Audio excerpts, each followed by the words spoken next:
मैं कमर साहब आपकी तरफ जी आऊंगा। सब्जवारी साहब, आप इसका थोड़ा सा मुझे रिप्लाई दीजिए। क्या आप मुत्तफिक हैं राजा साहब की गुफ्तगू से?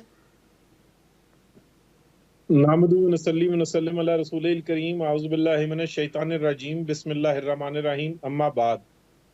आसिम भाई, आपका बहुत बहुत शुक्रिया। राय साहब हमारे सीनियर हैं, उनसे भी लर्न करते हैं।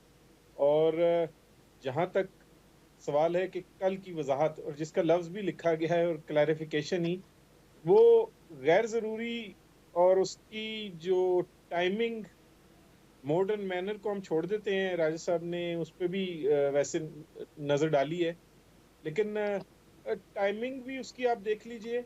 और गैर जरूरी इसलिए थी कि जब तफसीली जजमेंट आ गई हम्म। तो फिर उसके बाद ऐसा नहीं होता। और हम जो तालिब इल्म है कानून के, हम जब भी कोई ऐसी चीज हो और हम कहीं कोर्ट में लेके जाएं तो हमें काफी सारी दुश्वारी का सामना होता है जब हम ये कहते हैं कि जी इसकी वजाहत हमें कर दीजिए। हम्म। तो वजाहत कोर्ट्स नहीं करती हैं, बार बार उनके फैसले ही हमेशा बोलते हैं। और फिर कोई वजाहत कतन गैर जरूरी हो जाती है, वजाहत कोई भी जब की जाए। हम्म। तो बहरहाल ये नहीं होना चाहिए था। और इसी तरह मामलात दूसरी तरफ से भी लग रहे हैं, तो जल्दबाजी में लग रही हैं, उजलत में चीजें दोनों तरफ से। लेकिन और तरमीम ऐसे के है कि हवाले से जैसे सब्जवारी साहब, स्टैंड बात ऑफ तो है ये आती है कि बिटवीन दी बहुत सारी चीजें जुडिशरी। ऐसी हैं जिसमें जजेस की अपॉइंटमेंट का भी सवाल उठाया गया, फेडरल जिसे कहते हैं कॉन्स्टिट्यूशनल कोर्ट की भी बात की गई। तो ये तो पार्टियां खुद इस चीज के ऊपर इत्तेफाक करती रही हैं पहले।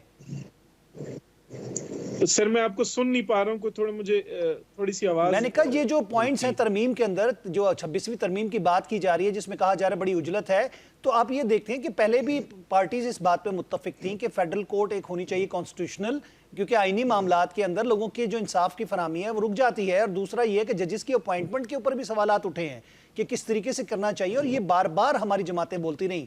तो अब आप क्या समझते हैं कि ये भी सियासत की नजर हो जाएगा सारा कुछ?